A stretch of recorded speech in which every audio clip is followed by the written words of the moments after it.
And you mentioned in your remarks, but only very briefly, that the IMF has an important role with respect to the lower income countries.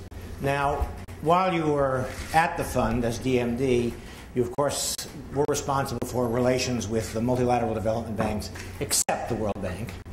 As a chairman of the Development Committee, of course a joint committee of the bank and fund, you've had substantial involvement with the joint issues.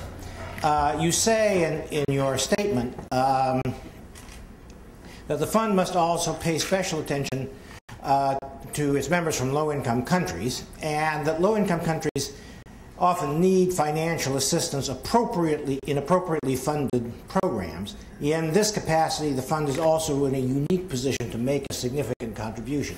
Now, the question is sort of, what does that mean? We have resources in the various facilities, but are you thinking about further gold sales, or how is the increased involvement on the funding side going to be made possible? By contributions to concessional facilities, which might interfere with the World Bank's efforts to refund IDA. What are your views on that issue, and more generally on the fund's interaction with the bank and their joint responsibilities in the lower income countries? Yes, thank you for addressing that issue, because I didn't dwell too much on it during my presentation. Well, first of all, I think that the most important contribution the fund can do to low-income countries is through technical assistance and helping them build institutions, helping them build an appropriate macroeconomic framework to basically conduct its economy and establishing the basis for having a solid economic growth. That would work as a catalyzer to induce more support from other development partners, being these advanced economies, being these other multilateral development institutions like the World Bank or the IDB or the Asian Development Bank, and so on. At different points in time, especially to bring their macro policy frameworks into line, and for them mostly to be able to deal with over-indebtedness at some point, or with very sharp commodity or external shocks, basically commodity prices, some type of financing from the fund is adequate. Yes, I think that, like for example, the different programs of poverty reduction and growth programs is an area where we need to continue working on them, because I think they play an important role of giving support, and at the same time they also provide the incentives from them to establish more solid policy making. And I think, yes, I think that it would be appropriate to use some of the windfall gains from the gold to finance those efforts. I think that would be a good use of resources. And it would help countries to move up the ladder, and many of them to graduate from the situation of dire need. I'm going to ask one more quite specific question which relates to surveillance. When the global financial crisis and recession was getting started in 2008 and early 2009, the fund was out front, actually, fairly early on, recommending vigorous policy response, not only in the monetary area, which was pretty well underway, but also in the fiscal area in terms of countries pursuing fiscal expansion to combat the recession. Now, the question is, looking in hindsight at the specific situation of Spain, which is in your old constituency, was the fund, and I would include myself, I wasn't the fund at the time, but it was my view at the time, were we perhaps a little bit premature in urging Spain to adopt a more expansionary fiscal policy in those circumstances in view of the developments that have subsequently come about? And more generally, does it enhance fund credibility occasionally, perhaps, to admit that it may have made a mistake in its policy advice?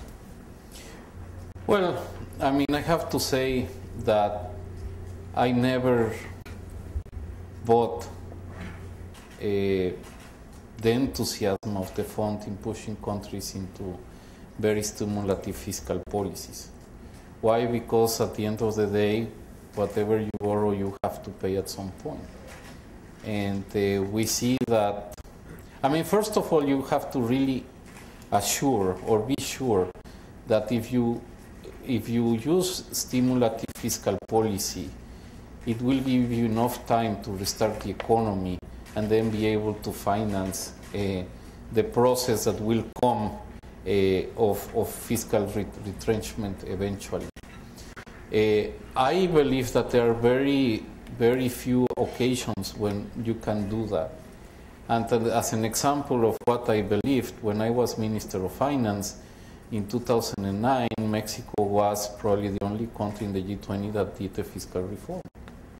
Instead of us jumping into, just get expenditure loose, we did a fiscal reform and increased revenues by over 1.5% of GDP, and we sailed through without an increase in the debt to GDP ratio. Now we have full access to capital markets, and our economy is growing very fast. So instead of criticizing Spain, I praise Mexico. Very good. Demonstrate your diplomatic skill.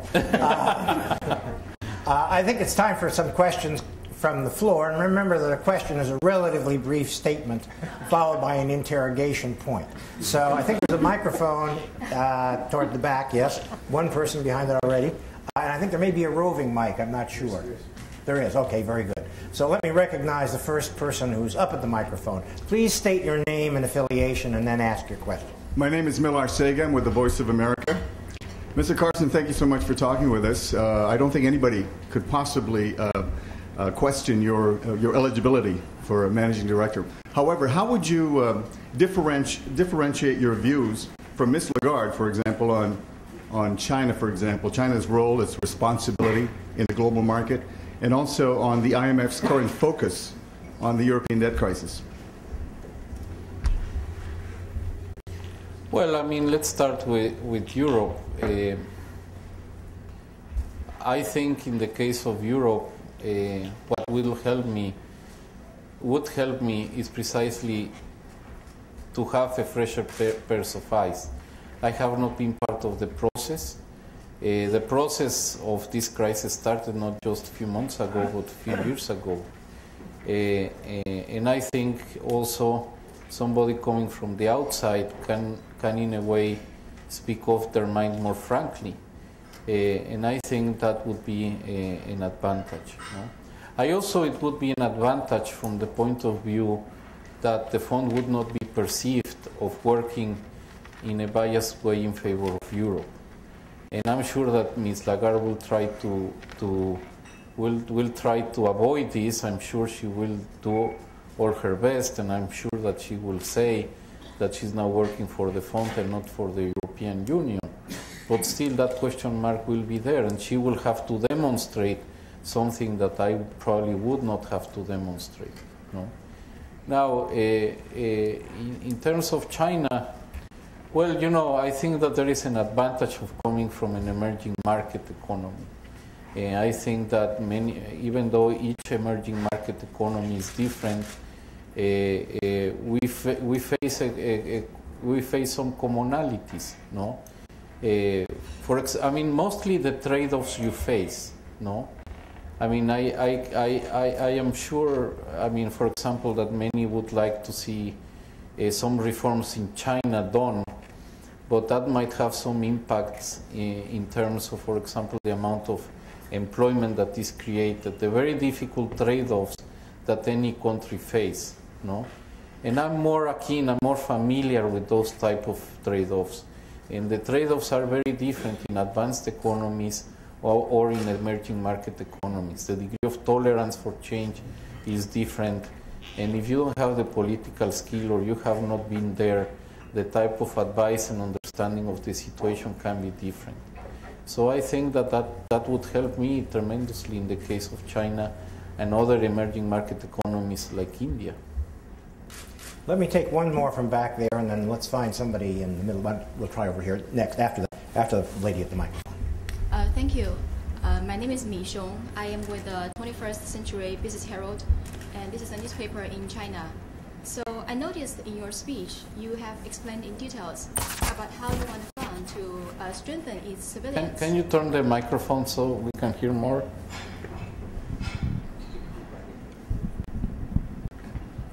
Hello?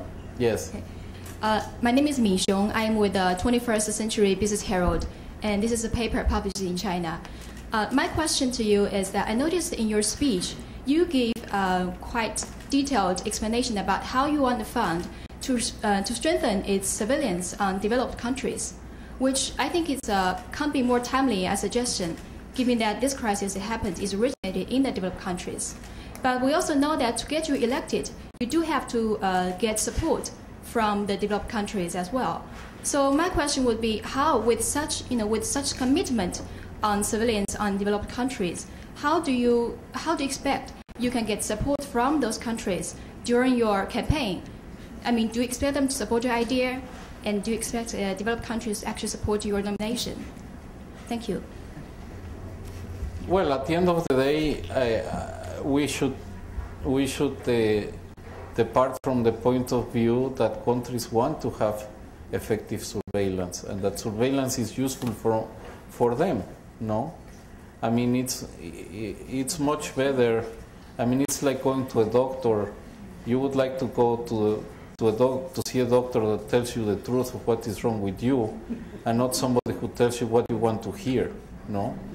So at the end of the day, I think that there is maturity enough in the advanced economies to realize that strong, effective surveillance is useful. No.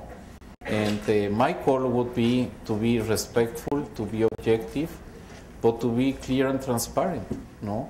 Because otherwise, that pillar of the fund, which is the preventive aspect, would not deliver what we want, which is less crisis. No, so I think it's time that surveillance is taken seriously, and in this case, if more surveillance should fall on advanced economies, the new managing director should pursue that road.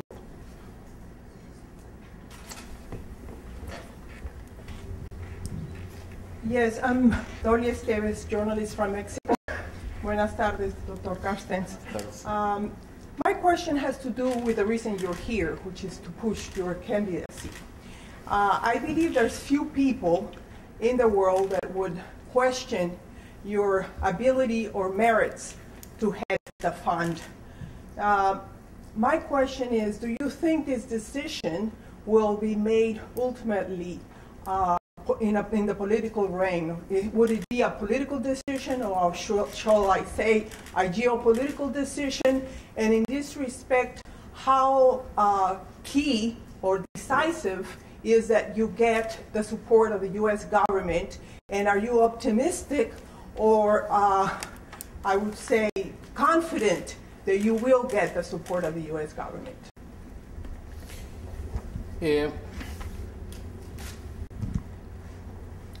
As I say, what enticed me to participate in this process is that I feel that emerging markets should act in congruency with what they have been claiming before. And that is, if we want to have an open, unbiased, merit-based process, we need to present candidates.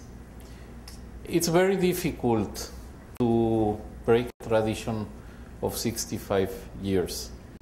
And it's very difficult to break it in a particular point in time where a major player, if not the major player in all this game, which is Europe, feels the need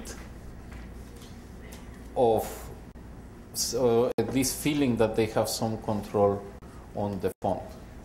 Because really that is what is going on. I mean, given that the crisis is in Europe, Europe thinks that it requires to have that marginal aid from the institution, no?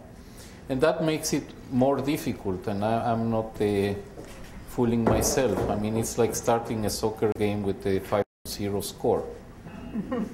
So it might end up 5-3, it might end 5-5, you might end up winning, but if you start 5-0, the chances that you will win are slim, no? But that doesn't take away the fact that this is a repetitive game. That doesn't take away that you have to establish precedent. That doesn't take away the fact that if emerging markets present good candidates, at some point the situation will be where the memberships might be enticed to give the opportunity to merit, no? Again, at this stage, I can say that Europe is not playing the game according to what they claimed in the G20. Why? Because they supported the candidate even before she was a candidate, and even before other candidates were presented, no? So the chances that Ms. Lagarde will be managing director are quite high, and I'm sure that she will make a good managing director, no? But it would have been much better if she gets elected if she were elected on a more transparent process. Now, we emerging markets might take more than one round to get to the final position, no? But if we don't start at some point, we will never get there, no? So our intentions is to raise the bar, also to invite emerging markets to be better coordinated in this process, no? And at the end of the day, just try to strengthen the process, even if we don't get immediate results. Well, on behalf of Fred, who's not here, let me note that if you're going to start behind 5-0, it's probably better to be playing basketball. I'm going to take one from the back, and let me see the hands from the center of the room. Why don't we try right here? Yeah. Next, but after the gentleman in the back. Yeah. Thank you. Danny Jiang Xufeng with China's Xinhua News Agency. Ms. Carstens, what's your comment on Mr. Stanley Fischer's effort to join the MD position competition? And what is the biggest advantage and the strengths, in your view, compared with Ms. Lagarde and Professor Fischer? Secondly, there are some critiques about your efforts to run for the MD job. Some people argue that a candidate from emerging market would not have the contacts and the superb expertise to manage the European debt crisis. Some people doubt that. As your man said, trained at Chicago University as market first, regulation last might be a barrier for you in managing IMF when global cooperation is more critical. What's your response to that? Thank you. Well, I think many of these questions are not for me to respond, more for the board to respond. I will not get into openly discussing the relative weaknesses and strengths of Stan Fischer, Ms. Lagarde, and myself, Madame Lagarde, and myself. I think that the three of us, we present a very solid triplet of options. I mean, that's what I have to say at this stage, and it's up to the board to make up their decision.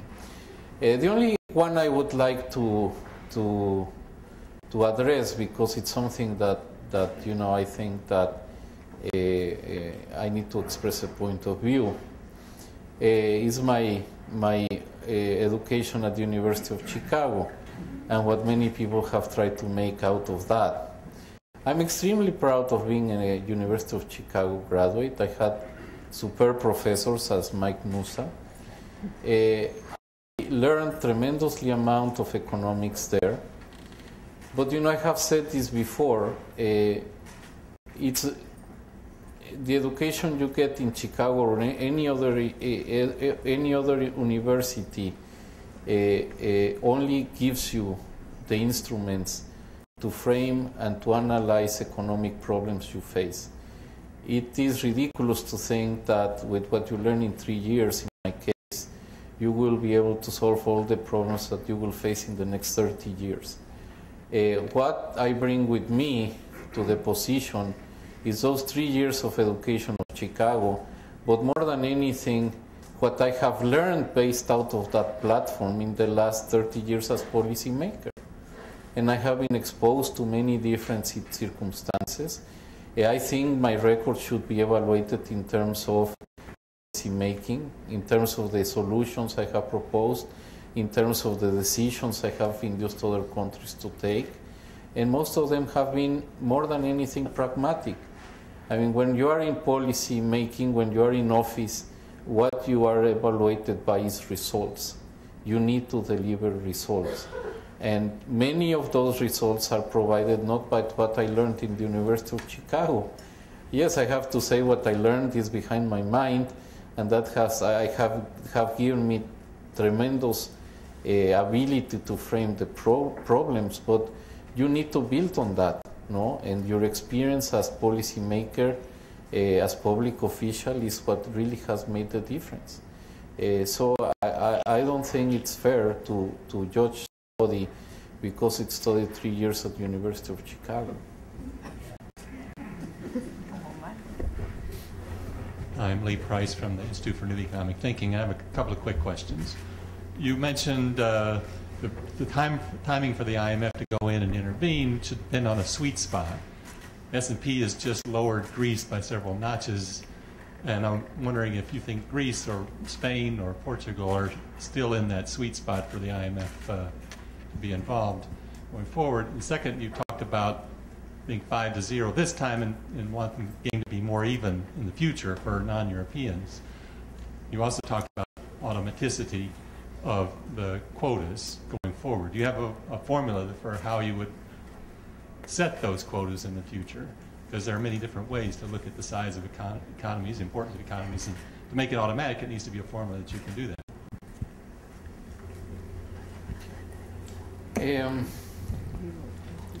I think we haven't gotten to the point where the dynamics of the market have changed. So the programs still need to be perceived by the markets as credible. And that's still a goal that is out there, no? More clarity. I mean, the fund is right now addressing the programs that has been negotiated at the staff level. It still needs to be announced. But you know, markets are very important reference. And once a credible program is achieved, then you see how the spreads start decreasing. And I think that should be the goal in what happens next during the next days, no? I mean, that should be the marker that needs to be hit by the policymakers and the authorities that are involved in this process, no? Now, what is your other question? Because you made several questions at the same time. The question was about what formula would you have for automatic? The formula. I mean, there are many different formulas. I mean, it doesn't take rocket scientists to. I mean, first we need to agree on a formula, no? And then that formula needs to be updated periodically.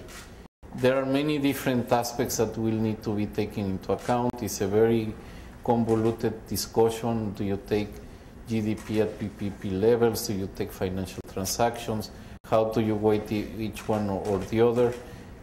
I'm sure we can improve the formula we have today, and the resetting of that formula is what needs to be done on a more dynamic basis, and not let the gaps get so large as what we have today. Let's take one more from the back. Thanks. Howard Schneider, Washington Post. Thanks, Governor Carstens. A couple of things. First off, could you give us some insight into your meeting this morning with Secretary Geithner? And then back on Europe, what do your fresh eyes tell you is needed within the Euro zone? forced fiscal union, the exit of one or more countries. Your presentation mentioned preemptive restructuring. Should that be on the table? Well, starting with the first question, we basically discussed the process, where things were.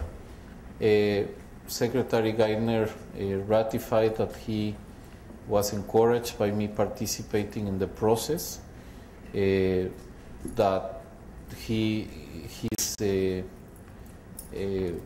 looking forward to this open process, and he didn't commit to any possible. He didn't commit in one way or in another. No, it was a good meeting. It was very fluid, and I appreciated the opportunity to share my points of view with Secretary Geithner.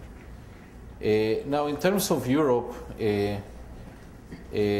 I'm not part of the discussions. And that's why what I decided here is to present what are the aspects that need to be taken into account and what balance need to be stricken between policy adjustment, fund resources, and the participation of other stakeholders. That's a balance that only the ones who are involved in the discussion can judge how to weigh each one of these three elements. But what I also point out is if debt sustainability is not assured, it requires a different type of solution. And that's a principle that the fund has upheld for many years, and I think it should stick to that. I think for me that's a key element. Let's see. Let me give preference to the head table, I guess. Fred selected them, so it's not. Anton van Akmal, Ashmore EMM. You built a very, I thought, effective and strong case for both a less conventional and an expanded or even expansionist IMF. Question is, this is clearly your conviction. In your sense, is the broad support for that there, that it would also support your candidacy? I mean, is there support for my views? Well, I don't know, because I haven't had the opportunity to discuss them openly with the board, But I think that having been at the fund and having lived through these processes, I mean, the main premise for me is to have a strong institution. And we have seen the costs of not having a strong IMF. And therefore, if it's a matter of spending 100 million more a year to prevent major crises, I think it's a huge investment. It has an internal rate of return that is huge, And I certainly associate a lot of the. I mean, here at some point in this room, Tim, one of the undersecretaries, Tim Adams, in the Bush administration. In the Bush administration, said that the fund was sleeping behind the wheel, and I think in some instances the fund was doing that because it didn't have enough staff, or the staff was spread too thin, And you can see it. I mean, when you see the different missions going through different countries, the people who go, the rotation is very high. The people you get in the missions are really they're not experts, They're doing many countries at the same time. So the level of debate you can have with them is not optimal, Now, yes, it's important to save resources, And I could see that a tendency towards a more smaller institution was there in 2005, 2006, when there were no programs and we were believed that, crises were something of the past. But now we have learned the lesson, And therefore I certainly think that to have a it doesn't require much. I mean, it's a matter of 100 or 150 million dollars a year to have top-notch institution with a lot of brain power and it really providing a lot of elements to address the huge challenges that we will be facing in the future. Let's have one more from the back. Thank you, Mr. Governor. I'm Chin-Yi Chen with Phoenix TV, Hong Kong. I know you just finished your visit to India and you're about to visit China. So what did you see in India and what's your expectation about your coming trip to China and when will that be? Thank you. Well, I mean, it was important, the trip, because I had the chance to explain my points of view to the Prime Minister, to the Minister of Finance. It was very useful. It was very useful also for me to listen what their views are, what their expectations are on the fund. And I think that is just what I wanted to achieve. And it's exactly what I want to achieve in China. I think it's important for me to listen and to have it very clear in my mind what are the expectations of China on the fund. And also it will be very important for me to transmit to the main authorities what my vision of the fund is. No? So I think it's a very respectful dialogue that I'm looking for. Mr. Truman. Thank you, Ted Truman here at the Peterson Institute for International Economics. It's a pleasure to hear you here. I'd like to take us a little bit back to substance, if I may put it that way, over process. And you talked about surveillance and the importance of upping the ante in terms of the fund's role in the surveillance process. And I'd be interested in what you think about the idea, which has been put forward by me, of course, to create more of an, either legally or even de facto, more of an obligation on members to think in terms of the global economic and financial stability. An obligation that doesn't exist today, since most members are committed only to running their own business in a balanced way. The question is whether there should be an obligation on the general membership, each individual member, to think in terms of the global economic and financial stability. Thank you. Well, it looks good on paper, Ted, but I just don't see how it will get done in reality. No.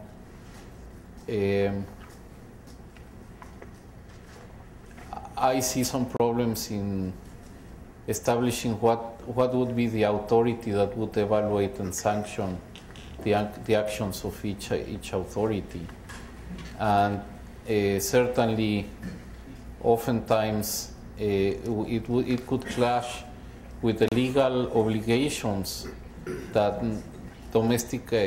that authorities have on their own population and their own nation, and so you will very quickly hit this trade-off between national versus international interests. And at the end of the day, my only way for me is to have is to do one of many balancing acts that politicians and leaders have to take, no? But for me, probably what is the most important is that the politicians and the leaders in different nations are convinced that they need to have this balancing act. If they are not convinced and they are not willing to put their political capital on the line, then even a legal obligation will not make the difference. So it would be very nice to have something like that, but I find it not very realistic. I'm going to take one more question sort of in the middle here, if there is one, or man at the back. Okay, Mr. Carstens, my name is Patrick Walter. I'm with the German newspaper Frankfurter Allgemeine Zeitung. I have two short questions to you. One is, do you see a need for the private sector or banks to be involved in the solution of the Greece debt crisis? And my second question is, as you said, there are fundamental structural problems in the European Union and in the EMU. Where do you see these problems in a general point of view? I mean, there are a lot of people in Germany or in Europe arguing that the EMU right from the beginning was flawed because it brought together so many different countries in different stages of development. Well, as I said already, in terms of public sector involvement in the Greece situation, is something that the fund and the authorities and the European Union, it's an evaluation they need to make. As I already said, in any crisis resolution, fund assistance need to be considered in combination with the domestic policy measures that need to be taken, and probably this is the most important part. I mean, it's generally understood that a crisis situation will be solved only if countries take the tough decisions. And the only thing that the fund can do and other stakeholders can do is to make it easier for the authorities to take these tough situations. But, you know, there is no way to avoid those decisions. Now, the balance in this case should be established by the ones who are involved in these negotiations. Now, what are the I would say I won't say the flaws, but the challenges that Europe has as a whole? Well, is that once you don't have independent monetary policy, you don't have independent exchange rate policy, you need a lot of flexibility in the labor market, you need to enhance competitiveness, and you need to assure fiscal sustainability. It's something that we knew since then. Now, it was believed that the Union by itself would provide incentives for these issues to be taken care of. Now we have seen that it didn't happen automatically. So they need to really work hard on establishing those conditions if the Union is going to continue forward. You know? I think we've reached, well, let me ask John, sure. Brief question from John Williamson. John Williamson at the Peterson Institute. In the course of your remarks, you said that the IMF should be mindful of the costs of not supporting members in crisis. The first question is whether you think, in fact, there was such an instance, and if so, if you could mention them. And secondly, I would want to argue that, in fact, there was such a case in East Asia in 1997, when a number of countries, which Malaysia is the clearest example, were forced to adjust when financing would have been far more appropriate. And maybe you would want to comment on that as well. Well, I mean, at the end of the day, where did my comment come from? My comment comes from the fact that the fund is like a cooperative. And a cooperative sort of fails if it doesn't support some of its members at the right time. Malaysia could be an example. Probably Argentina could be another example. No? I mean, it would be interesting to compare what the fund is doing now, lending Greece probably over 30 times quota, no? And not willing to support Argentina sufficiently in the past, no? Of course, we can all say, well, Argentina is probably didn't deliver in policy making all it needed, but if there was probably enough support, probably a more gradual, a more orderly exit from its situation could have been engineered, no? I mean,